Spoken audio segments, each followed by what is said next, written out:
Bonjour tout le monde. Aujourd'hui nous sommes dimanche 18 juin. Je vous fais une assez courte vidéo. Contrairement à ce qu'on vous a donné à l'habitude ces derniers temps, ce ne sera pas une vidéo live. Je vous fais une très courte vidéo pour revenir sur cette affaire d'ombre, sur cette histoire d'ombre qui prouve la présence de quelqu'un d'autre que Jerry dans sa dernière enquête, ce qui prouve qu'il n'est pas seul lors de ses enquêtes, que c'est bien du fake.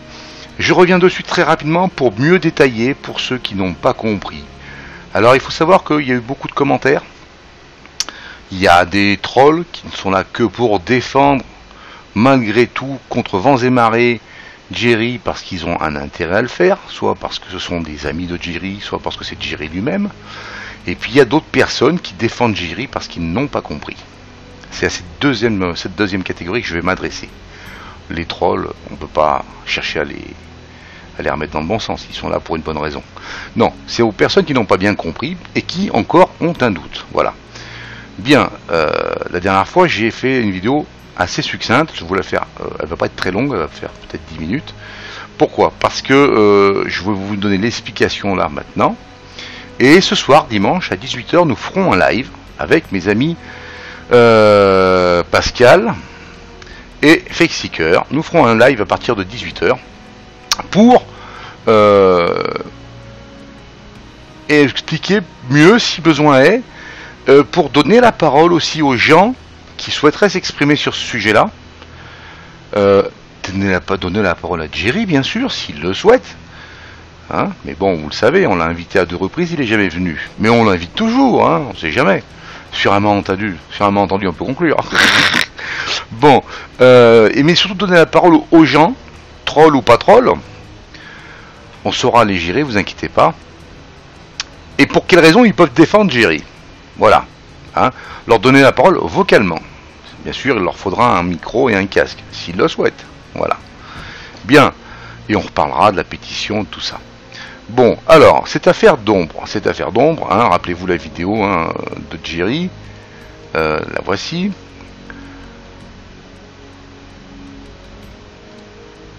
Que nous dit cette affaire d'ombre? Bon, la vidéo, la voilà. J'en enviens un peu parce que ça va nous gêner. Non, c'est bon. On les remettra après. Cette ombre, j'ai donné l'explication assez simplement, elle est pourtant assez logique, mais beaucoup de personnes ont du mal encore. Bien, voici la séquence, j'ai pas besoin de vous la ralentir. Hein, nous sommes après la fermeture de la porte, lorsque Jerry s'en va. Et je vous ai montré donc cette ombre, que voilà, pardon, excusez-moi, si je vous mets pas la bonne image ici. Et j'ai fait le con. Voilà. Voilà. Excusez-moi. Bon.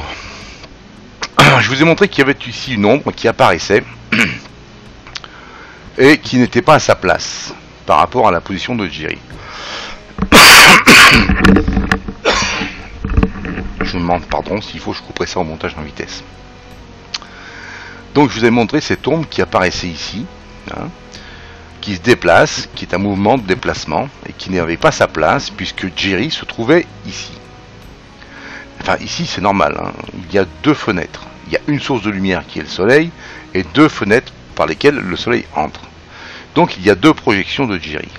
Jerry se trouve là, et malheureusement je vous ai expliqué qu'il y avait cette ombre qui passait. Je vous ai parlé de la tâche aussi. Parce que pour moi, cette partie de tâche est très embêtante parce qu'elle est liée aussi, je pense, à ce phénomène-là. Mais bon, c'est vrai que je m'étais un petit peu induit en erreur par rapport à la position de la caméra, mais néanmoins, ça ne peut pas être que la caméra, parce que voyez-vous la position de la tête de Jerry, qui se trouve ici, sa caméra est bien plus basse, la tête de Jerry est là, la caméra elle est là. Hein. Je veux bien beaucoup de choses, mais bon, passons sur ce truc-là. On va se concentrer sur cette chose-là, hein, cette chose qui passe.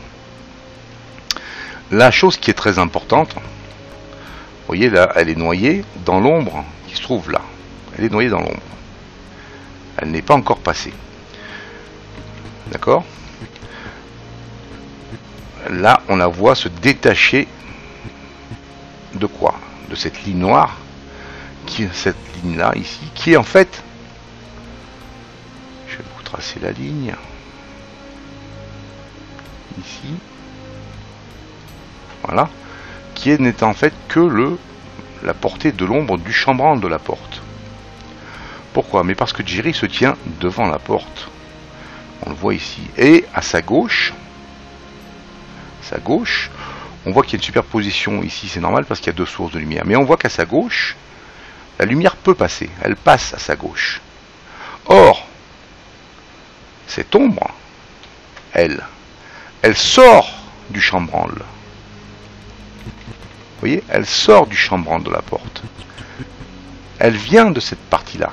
Elle vient d'ici. Derrière, mais elle vient d'ici. Elle passe devant.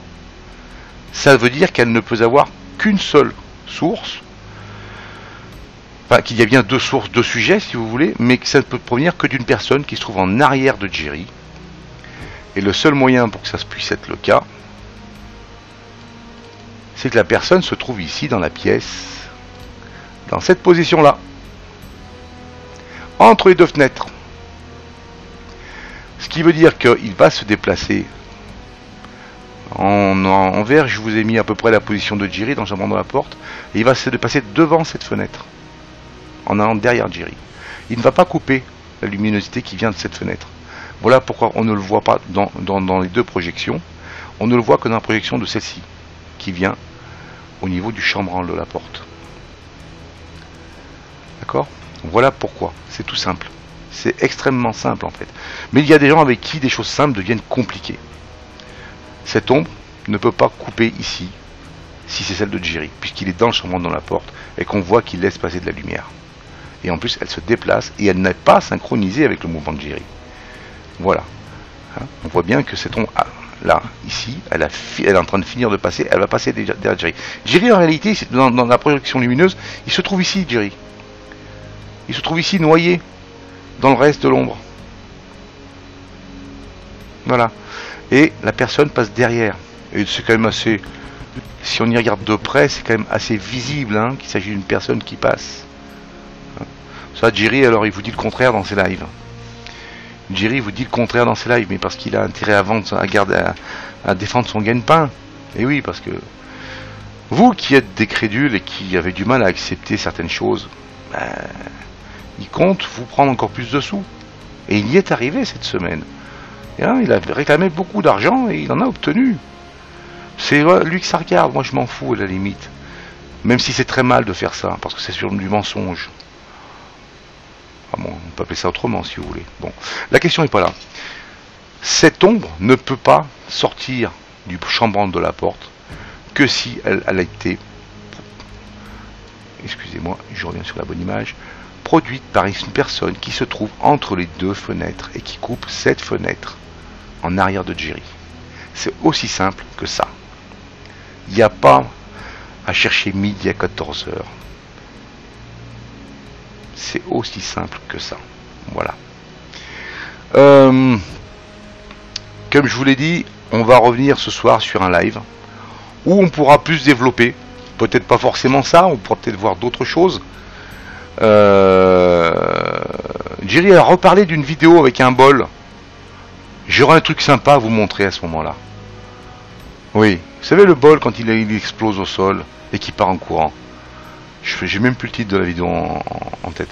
J'aurai un truc sympa à vous montrer à ce moment-là. Ce soir donc on va essayer aussi de donner la parole aux gens.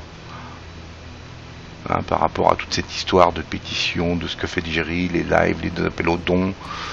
On va essayer de donner la parole à des gens qui le défendent, si ces gens ne sont pas non plus de simples trolls et qui ne se contentent pas d'insulter. S'ils se contentent d'insulter, ils seront ban direct. Voilà. Sur ce, j'espère que ces explications ont été plus simples et plus claires. Pour moi, c'est tellement évident que je ne sais pas comment vous expliquer ça mieux, d'une façon encore plus pédagogique.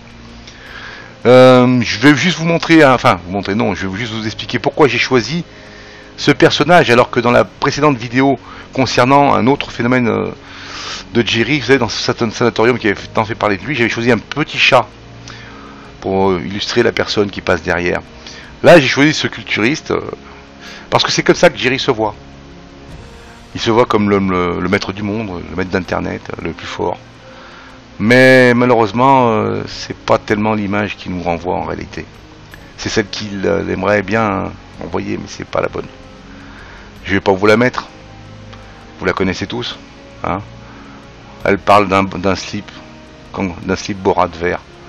C'est plus ça, Jerry, malheureusement. Allez, à plus tard.